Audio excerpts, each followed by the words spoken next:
What's going on, everybody? Welcome to another Weesey Wednesday, and I'm riding shotgun with a Nick today. How we doing? Fantastic. It's a perfect day to be a Habs Tonight fan and a Habs fan today. A lot of people are Oh, excited for this one. is it ever? Our guest today, obviously, no disrespect to any other guests that we've had on our show. This is obviously the most popular guy that we've had on. A fan favorite, a teammate favorite, obviously coming from me as a guy that I played with. A tremendous teammate, a tremendous competitor, the heart and soul of the Montreal Canadiens for numerous years now. Countless And years. countless. Everybody's favorite guy. They've watched him develop from a young guy into, as I said, when I went back the second time, as a true leader of that team. Let's bring him on. Don't waste any more time. Brendan Gallagher, welcome to the show, buddy. Thanks for having me, guys. I'm excited. Yeah, Thanks for pumped to coming have on. you here, buddy. Pumped to have you. Crazy, just working out all the different time zones. I know we got 3 different time zones. Three going different. here. And like I've said it a million times. I know we've had a ton of people requesting you. I didn't want to hound you. I know the year was crazy. Your summer is so short. How's things going right now? Well, it's pretty wild right now. Like I said, I've never really had a summer this short, so normally you kind of get to take some extra time, let your body recover, heal up. There honestly wasn't a lot of time for that, so just kind of do it on the fly. Back in the gym, doing what you got to do to get prepared for another long grind of a season. Before you know it, we'll be back in Montreal. So, I'm sure the guys are already looking forward to it. You know, the shortest summer you've had, but obviously not a problem when you go to the Stanley Cup final. How's the body feeling? Obviously, the longest run that you've been a part of. Next to a close second, the one we went on. But how's the body feeling, and where are you at with that? Yeah, I'm good now. But it's pretty crazy the toll that playoff run. Every series you look around the room. Guys are getting ready for games, doing treatment. It was more so priority because everyone kind of had something going on. Everyone had some injury, and there honestly wasn't a lot of time to deal with everything. So it's who's banged up the most, got the work done, do what you need to do, and get out of there. And yeah, no, it definitely takes a toll on you, but all good now. Getting ready for next year. So you're in Vancouver at the moment? Yeah, I'm in Vancouver, in Tsawwassen. I'm in Tsawwassen. He's heard a lot about how beautiful Tsawwassen is. He played in Vancouver. It's a nice place. I heard about Tsawwassen numerous times when we played together, and I got to experience. So it is a beautiful place. I love it. I love every place in BC is beautiful. Oh, for sure. So what's your schedule like right now? Just enjoying time with the family, or still getting back into a grinding shape for the season? Yeah, well, you always spend, it's nice to be home in the summer. You get to spend time with a lot of family and friends that you just don't get to see throughout the season. I've been back in the game here for a few weeks now. So you do that. Healthy enough to get out and golf with the guys now, which is nice. It was tough watching them for a bit. So you work out, you golf, you just kind of hang out, enjoy the beautiful weather that we have out here. Like I said, you just spend a lot of time with people that you can see a lot of during the season. Love it, man. Love it. We kind of like to rewind things a little bit and break out and kind of talk to where we started. I got a chance to watch you in Vancouver as a Vancouver Giant when I was with the Canucks. That was my first introduction to you. Talk to me about like coming into junior galley. Like, were you a Bantam pick? I was drafted in the 9th round though, so teams were passing. I think before I was drafted, you remember that in the draft? Yeah, absolutely. When you watch the bad draft, teams start passing. I think a couple teams passed before it got to me. So I wasn't a high pick. I was a 9th round pick. My dad worked for the team. So it was nice. They were probably doing me a little favor at the time, but I was just happy to get drafted. That's unbelievable. And then you played at 16 though, right? Like you made the team your first year. Yeah, I made the team at 16. I was kind of, I scored, but I was really small. Like I'm small now. I was really small going to the Ben's draft. So obviously, I don't think anyone really gave me a shot. But the general manager here in Vancouver, Scott Bonner, I had known him for so long. My dad was good friends with him, so I was kind of hanging around his house when I was 3, 4. And he always says he wanted to pick me earlier, but my dad didn't want him to. Finally, he gave my dad a call. So we're just taking the kid. But he obviously believed in me, gave me a chance, and from there on, all you need is an opportunity to showcase yourself and take advantage of it. And I was surrounded by a lot of good people, got me ready for the chance, and made the most of it. You explode your second year, 41 goals, 40 assists, 81 points, and 111 PIMs. A couple years earlier, from a guy that nobody wanted to being a legitimate scoring threat, like 40 goals in the Western Hockey League is no joke. We joke about the Ontario League and the Quebec League, obviously never as good as the Western Hockey League. That's obvious. But to score 41 goals at 17 years old, like that's a tremendous feat. Talk to me about that year. And then obviously going in the draft that year, how did you feel throughout the year? Were you talking to a lot of teams? Did you expect to get drafted? Talk to me about that. I mean, I was, at 16, our team we were just so good, so deep. So I spent most of the year, I think before Christmas that year, I was healthy scratch 15 times. Not that I was keeping track. And then afterwards, I was able to stay in the lineup after that. So, that was considered a success. But then going into the 17-year-old year, I remember actually talking to Scott in the summer. He told me he wanted me to score 30 that year, and I thought that was a bit of a stretch. But I was given a chance. I got to play on a line with Cunningham. I played a lot with Lance Boma that year. James Wright was another guy I spent some time with. So I played with pretty good players. Just tried to take advantage of my opportunities. It was the draft year, but it wasn't really on my mind because in my head, I really had no expectations. So I talked to Montreal was honestly the only team I seriously talked to. I met with Von Karpen, who's actually out in Vegas now. I'm with him at a lunch at White Spot in Blossom. So it was a beautiful time. Getting there, and that was really the only conversation I had with anyone, from an NHL team. So draft day, I didn't go to the draft. I stayed home, and there was fans a pretty good year, but you kind of sat home and watched it with my mom. My dad was out somewhere, somehow turned with my brother. So when I got drafted, my mom was the happiest person, told everyone she knew, and it was a pretty good day. Man, that sounds like it. Jeez. what a feeling. I honestly think that's why you've done so good in your career, Gally. I just feel like you don't realize how good you are, and for you to come in, you're like, well, 30 is a stretch, and then you end up scoring 41. 40.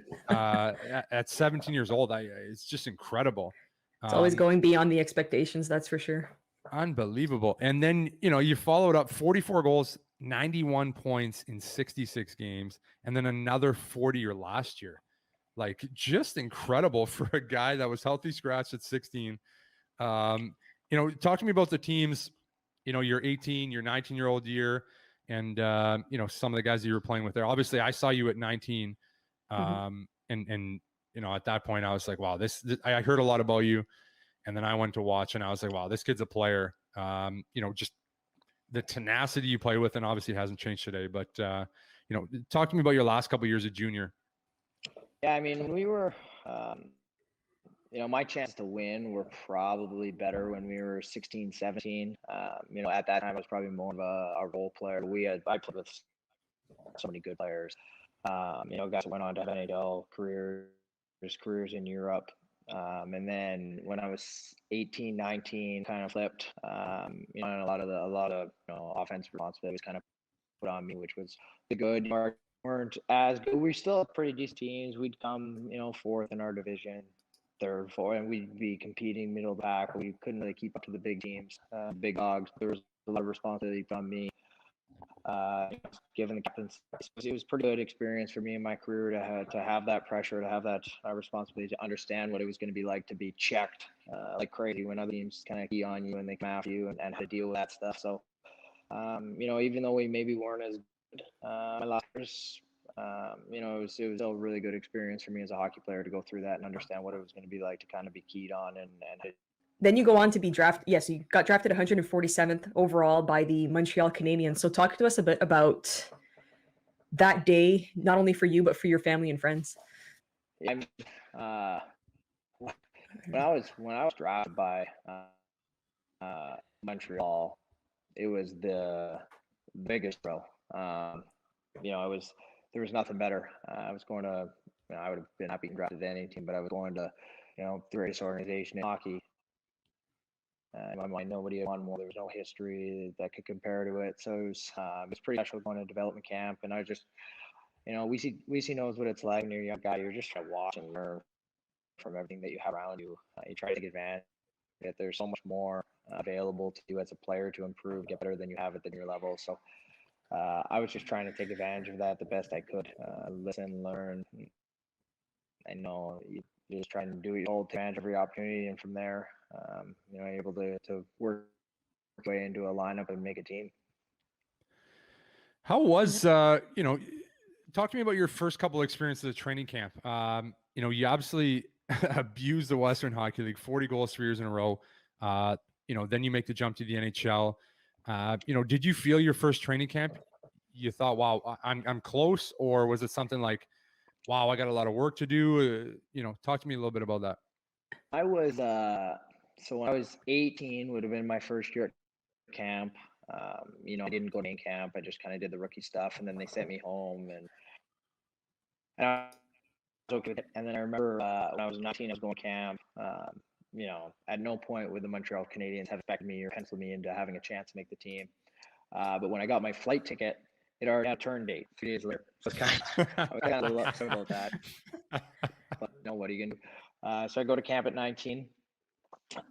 I go to camp at 19, and sure enough, after the 3 days, I don't know what I did. I did some well. They canceled my flight. They let me hang around. They let me to main camp. I went to main camp, and again, got to put me in some really good chances. Got to play with some good players, and I just kind of stayed around. All of a sudden, it was the last preseason game, and I was the only young guy still around. So you start to believe in it, and you start to expect some things, and they sent me home. And everyone was telling me, it was great. It was great what you did. You got back over, but I was deep down, I was kind of upset. I was like, I had a chance to make it and didn't do enough. So you go better. And that was just how I felt. So when I came back, I went back playing year junior again, learned a lot. Then when I was able to make the team was the lockout year when I was 20. I got to play in Hamilton, and that was honestly huge for me because, again, I don't know if they had me penciled in or not, but I was able to go to Hamilton and play with play in the systems, get my feet wet, and all the two guys that camp that year had been sitting for half a year. So when you go and play with them, you're a step ahead. You look better and you feel better. So when I started that season, I did enough in Hamilton to kind of get a chance to go to Montreal, and when I got to Montreal right away, it was all the guys that were playing in the American League just had an advantage. So I was able to get off to a good start, and me and Chucky got off the hot start of the year. We were able to stick around, and didn't go down after that. Two different two fan favorites. I remember when you both made the team that year, and the fan base was just erupting of so glad that you guys finally made it on, and so excited for the season to see what you guys would bring, because you two were two of the younger kids on the team, right? It was fun to go through that with him, because as a young guy, it's kind of all you have to talk to. Going through that with Chucky rookie years, he was really the only guy that could kind of relate to what you were going through. So to be able to look at him and just kind of talk to each other and have that understanding, I think it was really big for both of us to make us feel comfortable in the situation that we're in. And obviously we have a lot of great older guys, but to have a younger guy there to be able to relate to you was really important.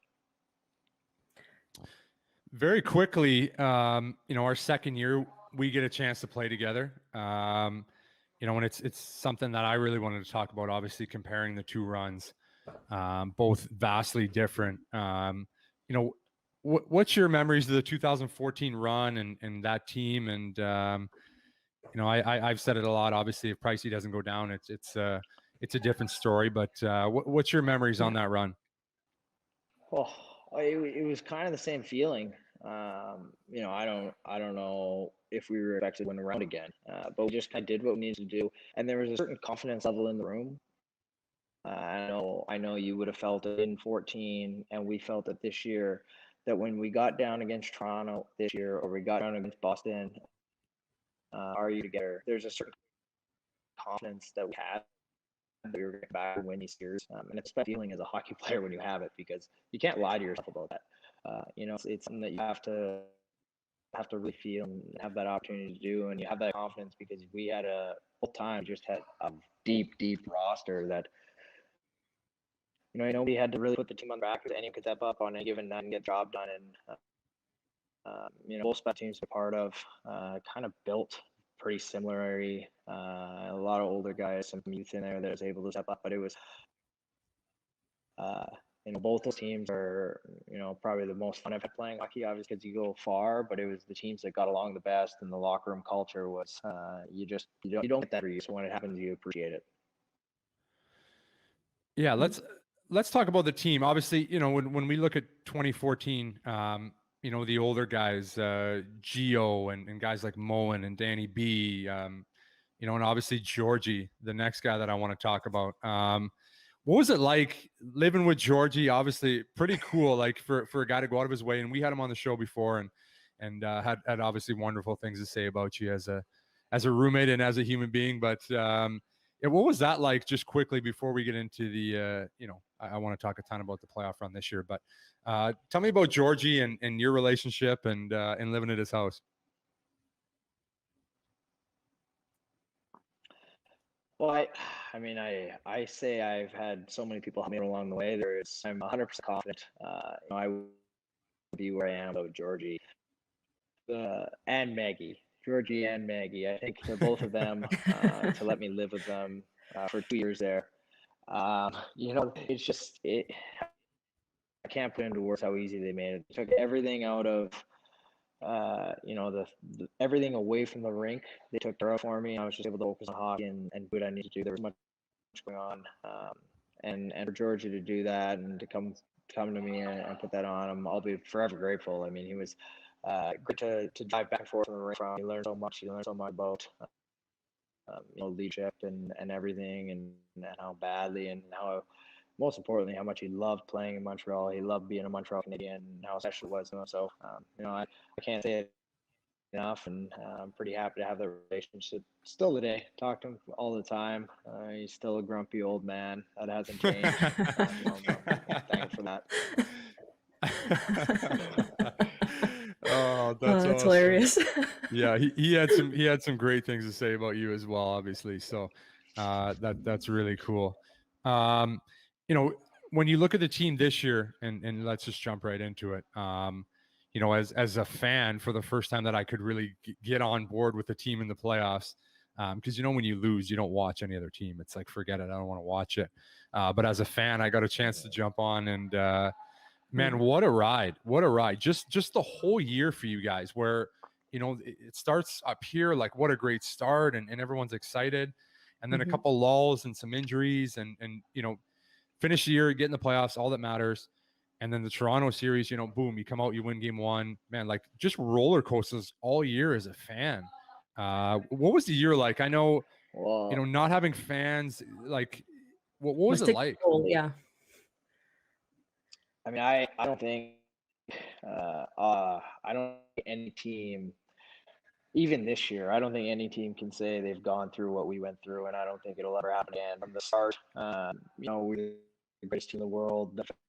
We win a hockey game, and we got shut down with COVID. We had to come back, and I was injured for the most of it. But guys were playing 4 games a week for over a month. I think it was 5 straight weeks where they had 4 games a week, which I mean, it's just such a grind on the body. You never recover. They never rested. And meanwhile, we're playing a team that we've played 7, 8 times already. So the physicality level is through the roof. And, just sitting there watching these guys battle, and you're like, oh, I think like for guys that played every single game this season, it really is an accomplishment, because it was such a grind, such a battle. And then we go down 3-1 to the Leafs. It would have been so easy for the guys to pack it in. But at no point it was anyone ready to end it. Winnipeg series, we were really confident going in to play Winnipeg, because even though our record against them wasn't great, we felt like we actually outplayed them most of the games this year. And they just kept beating us in 3-on-3 overtime. And then you go into the third round, and really all you hear is, oh, they're going to get crushed. They haven't played, a real team yet. Our division was no good. Mm. that point, nothing really mattered to us because it's kind of what we've been hearing all year. So it didn't rattle us. It was awesome to play in front of fans. That's probably when I look back, that's the only thing I'm sad about is that the Bell Center wasn't full for the Yeah. playoffs. I think this would have been it was an unbelievable experience as a player to begin with. But if we could have had the fan experience on top of that, I mean, the excitement that the city gets every single series that you win. I think Hmm. that Yeah. building would have been electric, and Tampa was loud, but Vegas was incredibly loud when we went there for the first game, and not having played in fans all year, it was we were excited as players too to play in that atmosphere, and uh, you know. I wish a lot of the newer guys that haven't seen playoffs here in Montreal got the chance to play in front of the Bell Center crowd because I don't think there's any fans like it in hockey for sure. Was it a bit I don't want to say intimidating, but going to Vegas knowing that their arena is going to be full and that you guys haven't played in front of fans most of the year, was it a bit of nervousness of is it going to impact you guys or you guys just fed off the crowd?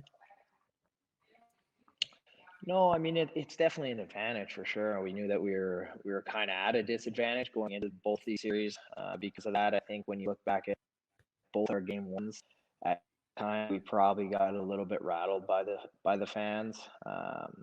But in the moment, you're not really thinking about that all that much. I think you're thinking about you try to use your advantage. You embrace quiet in the crowd. But Yeah. I think looking back, certainly if we would have been able to have that same experience at the Bell Center, I think it makes it a little bit tougher coming into our building for sure. Or just like Yeah, he's overtime goal sending the team to the Stanley Cup finals in Montreal. Can you imagine yeah, 20,000 fans in that building? I mean, I can't even picture it. I had chills just yeah. watching it. It's almost sad. It's almost sad to think about because you know how special a moment that was. It was incredibly special, and so I'll never forget. Be able to share that with the fans would have been, as a hockey player, you're a little sad about Yeah. But it has the potential of happening again, so we got something to look forward to, that's for sure. it. Just to get back again, and hopefully we can have a full building next year. Hey, let's I hope wish. so. Let's like Yeah. it's got to be happening. Quebec's going in the right direction, obviously. So hopefully, maybe Yeah. November, October, end of October, maybe should be At pretty least close, I half the would think. fans too. I mean, just start with half. Anything. Yeah, I mean it's hard to believe. You could tell we were a little bit disappointed. I thought we were going to get at least. I thought we'd get to half during the playoffs. We started with it, and Quebec were so disciplined with what they had to do. They pretty much listened to everything. It just kind of seemed like it came down to a dispute between the team and some government officials, or it just wasn't possible. So it was, it's too bad. Like, let's Live talk about in that mini the bubble. Toronto comeback.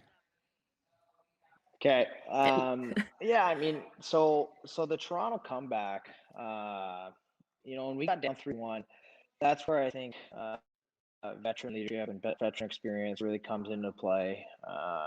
Not that you need to hear it, but it's nice to hear it. I think we kind of sat down before Game 5. We talked to some older players that had won. I remember Pear and Stalzy stood up, and then Webbs and Pricey. And there's just certain guys in your locker room that are older players. There's not going to be a ton of opportunities if another one ever comes. And I remember in 2014 we had the same thing, and I was a young guy listening to it. So you just wanted to take advantage of those opportunities. You could see how it meant to the older players, and when they speak about we're not done yet, or we're going down with a fight, it just resonates throughout. It just means so much more than if a coach stands up said it or anyone else. When you hear these guys that have just been through it speak to a team, I think it just means so much. So at Game 5, all we want to do is give ourselves a shot. Win that one game back Montreal, and then once we got it to Montreal in Game 6, that was where we knew we could win this series. If we win Game 6, we're winning this series. There was no way Toronto, everything they've been through, they were going to be able to mentally handle it, and that was our yeah. mindset. So win Game 6. The overtime wasn't going great. They were actually all over. We got one shot, and KK buried it, and a huge goal for us. A guy that didn't even start the series. That's when you talk about our Yeah. depth. KK steps up for us, huge goal. We go to Toronto game 7, and there was a calmness through our locker room. It was almost like we had done it a couple times, and we could kind of sense the tenseness on the other side. It was very, honestly, it was very similar to when we went to Boston for game 7. You could feel, we scored the early goal in Boston, but you could feel the fans were tense, and it was kind of going through their players, and they were just all game. You could see there was just a calmness on our bench, and did what we needed to do. Had some tense moments, but we stayed calm, and there's certain series, certain games that you'll never forget, and that's one of them. No, you could definitely tell that obviously Toronto had the pressure was on them, and I think you said it in an interview too that the pressure's not on you guys. You guys are here to play your game. Whatever happens, happens. But you guys had the advantage, that's for sure. I guess we're gonna switch to, if you want to talk quickly about Winnipeg. I don't want to touch on Scheifele and the hit or anything, but I'm assuming that obviously losing Jake Evans is a huge part of the team. But was it an extreme motivation for you guys to win for Jake? Yeah, I mean, we were the playoffs are so much about controlling your emotions, but when you see a teammate like that, it was really hard. So we won game 1 of round 2, and you think it would be a kind of a positive, happy atmosphere in the locker room, but it kind of wasn't. It kind of wasn't. We came in and we were all just pretty pissed off. So I remember within reason. at that point, Burge and Dom kind of came in and talked to us afterwards and settled us down, and they gave us some news on Jake. We knew it was going to be okay. We obviously didn't like the hit, but that wasn't the time to deal with it. Jake is a huge part of our team, and we played an unbelievable game that game. And it was his first playoff goal, which now that we know is okay, we can joke around about, but he'll never forget that one.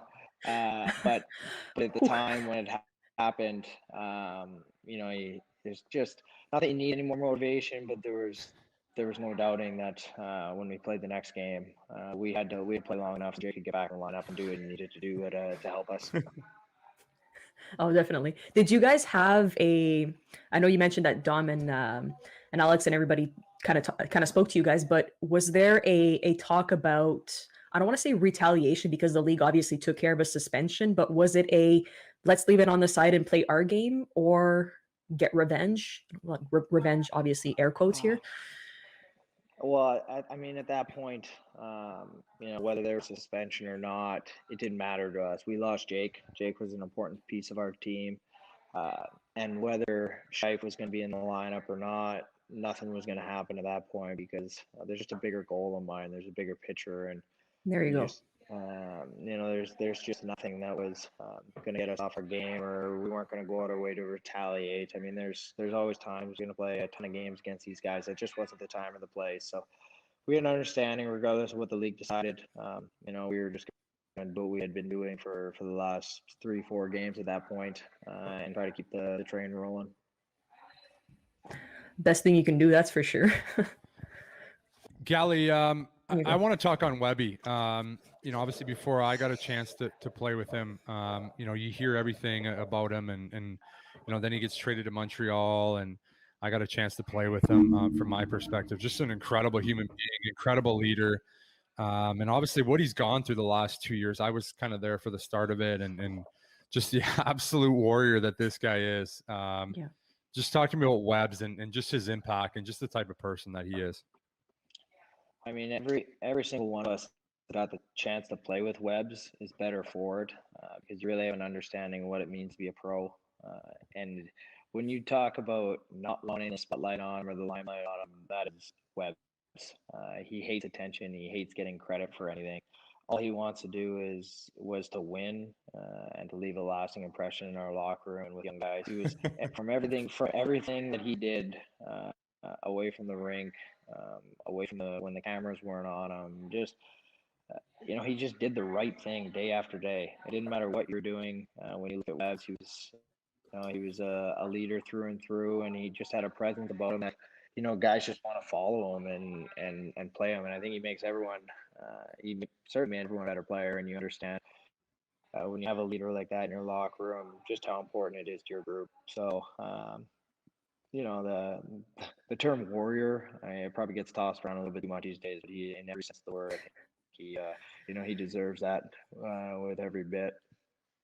You've played with Tuna and Phil for the last, well, I don't know, 3-4 years now. That those have been your constant line mates. Obviously, very very close with you. How's the team look going forward? Obviously, some different faces that haven't been there. Which obviously you got the young guys that are hopefully going to take another step. What's your thoughts on next year? I mean, it's gonna be a different experience for everyone, different experience for me for sure. I've kind of had those guys beside me the last, I think, 3 seasons. The two of them, and there's just a comfort level. You knew what to expect, you knew what you're getting, helped each other out so much. So, and what we were able to do as a line, I think we're all pretty proud of that. Every good thing comes to an end. It's time to move on, and those guys are going to end up in spots where they're going to help their teams and for us, the group. I think there's probably some question marks about the lineup, who plays where, who. You just make it work. You get a new line, you make it work, and for us as a group right now, I'm excited for the internal competition at camp. It's gonna be fun. For what we went on, there's some potential for a little bit of a lull coming back to camp.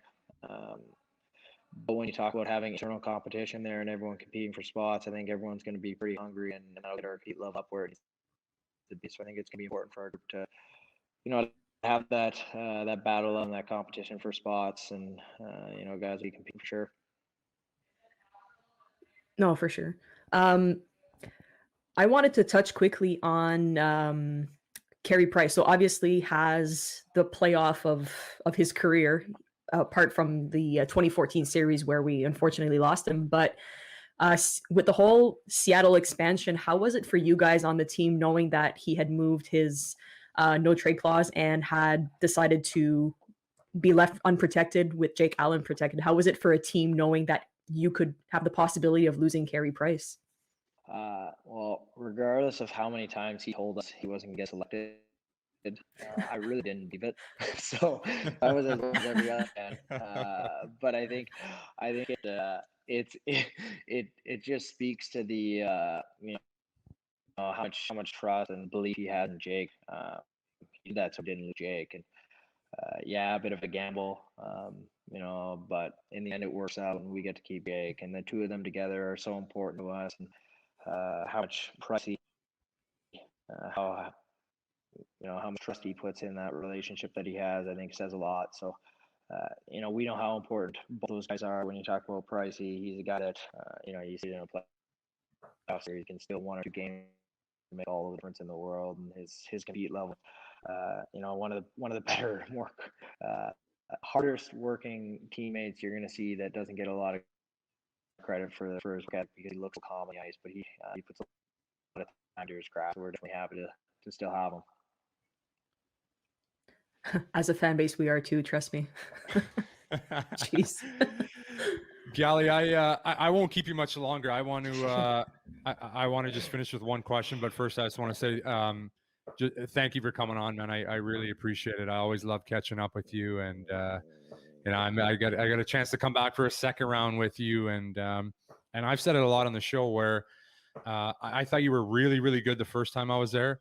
And then when I came back the second time, you got even better on ice, off ice, and you were just obviously you grew up, you became more of a leader, and you just had a presence in the room that I never saw from you the first time. And I commend you for that, man. You're such a heart and soul guy. You're such a big leader in that locker room. As a teammate, as a fan, everybody appreciates you. So I just wanted to shoot that out, and I just want to leave it with you. We always finish with guys, give us, your message to the fans, to Montreal. What do you have to say to the fans? Playing for the Montreal Canadiens is special, but it wouldn't be as special without the fans. So we know how important they are. We hope that they appreciate everything we do. We definitely appreciate everything they give us. The fact we miss not having you in the crowd, so we're looking back to getting that energy and making the Bell Center the best place in the league play. There we go. Beautiful. Beautiful, buddy. Again, thank you so much, man. I appreciate you for coming on. Thank you so much. Anytime. Thanks, guys. Cheers. What a guy. Yeah.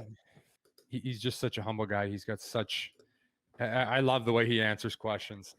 He's The always heart and soul of this team for a reason. He is. And, you just see the way he talks. He's just so humble. That's, it's not some guys when you see them do interviews and you know them aside from how they look on TV, you're like, wow, this guy really puts on a good act. But Gally is what you see is what you get with him. He's just such a good person. Just an absolute heart and soul guy. So I wanted to just, obviously be sure to subscribe to the show, guys. We got Nick Suzuki, Ryan Paling on deck. I'm going to try to organize those ones and just work the timing. Obviously, with Gally, I was 9 hours ahead of him. He's a busy man, so we had to coordinate some schedules. For those who don't know, you are officially in Sweden. A lot of people have been asking when you're leaving, so you have left. You are no longer with us. Yes, it took me a while, and it was an absolutely insane trip to get here, but I arrived, and I know a lot of people have asked, well, is the podcast going to keep going? I'm going to continue to do the best that I can with my schedule. I know we got some different stuff, and sometimes we skate here and this time, but I don't know if we're going to do the Weise Wednesdays. I'm going to continue to pump out interviews as much as we can. If we can get 2-3 guys in a week, we can record them in one day, whether we can do one live. We're going to try our best to make that happen. So if you guys want to subscribe to our channel at Habs Tonight, or follow all of our social media stuff, send us questions there. We're happy to ask the players on air some of your questions. Like I said, we got a ton of guys that are coming up. So it's going to be great. Get your questions into us, and we'll go from there. They won't obviously all be live since time zones are going to be a bit like today. We're on 3 different time zones, but I guess before we leave, want to tell the fans quickly how everything's going for you with the new team? Yes. So anyone that was following me on social media, you could see some of the crazy stuff that happened. I didn't get let on one flight, and then they rebooked me on the worst connecting flights of all time. It took me 3.5 hours. I showed up. I have no clothes here. My bags are lost. So it was a crazy start for me, but I'm excited. It's cool to be playing hockey again. You really miss it where, I haven't played since last August in the bubble, and it's something I've done my whole life. So to take off that long of a span was kind of weird for me. And now that I'm back, I'm in a rhythm, and I got some teammates. It's awesome. I got some really cool teammates here. I got a ton of guys that actually want to come on our show. So that's going to be awesome. It'll be pretty cool. I'm going to get some of them on. We'll talk about some Swedish hockey for some of our Swedish fans, but it's cool just as hockey fans to get a chance to hear a different perspective, guys that play in Europe. Just different lifestyle too. I mean, we're used to our own hockey, and from what you've been describing to us, it's a different style of hockey. So it's going to be great for our fans to learn what you guys are going through and the type of hockey you'll be playing. Yeah, it is cool. It's so different. The NHL, you're on a smaller rink. If anyone doesn't know, in Europe, the rinks are I don't know, is it 15 or 20 feet wider? The goal line is pulled up more. The rinks are huge, so you have so much more time with the puck. The NHL, like, everything's so small and everything happens fast. It's just more of a skilled game over here. Guys handle the puck more. It's completely different. I know just the first couple of days for me, it's an adjustment where, you're so, like, in the NHL, you're thinking so fast, and you got to know what you're doing before you get the puck. Where here you got to hang on to it a little more and make some more plays and take some more chances. So it's a completely different game, and I'm interested to get a couple of my teammates on here and break it down. So that'd be kind of fun. So season's officially starting September? September 11th, I believe, is the first game. We got a couple exhibition games, and training camp's a little longer here. It's also a cool thing, which is different from, I don't know if all European leagues, but a lot of these guys haven't skated.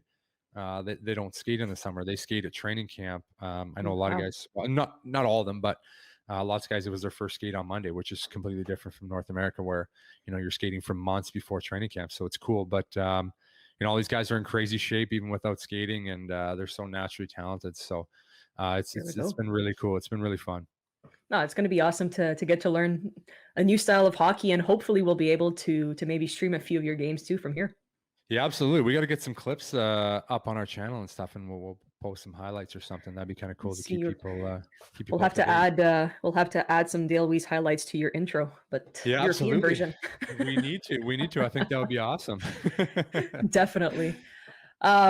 Thank you, fans, for watching another Weesey Wednesday episode. Like Dale said, we're gonna have a few more guests coming on from the current Habs player. And I think before we log off, we just wanted to send our best wishes to Jesperi Kotkaniemi's dad, who's undergoing an unknown type of cancer, getting surgery and treatment. So our best wishes go out to Jesperi, his family, and his father. That's for sure. Absolutely. Thoughts and prayers from us for sure. Obviously, that's a tough time. So Yeah. hopefully everything goes okay for him. Exactly. So subscribe to the channel, follow us on socials, and we'll see you guys later. Yep. Cheers, guys. Cheers.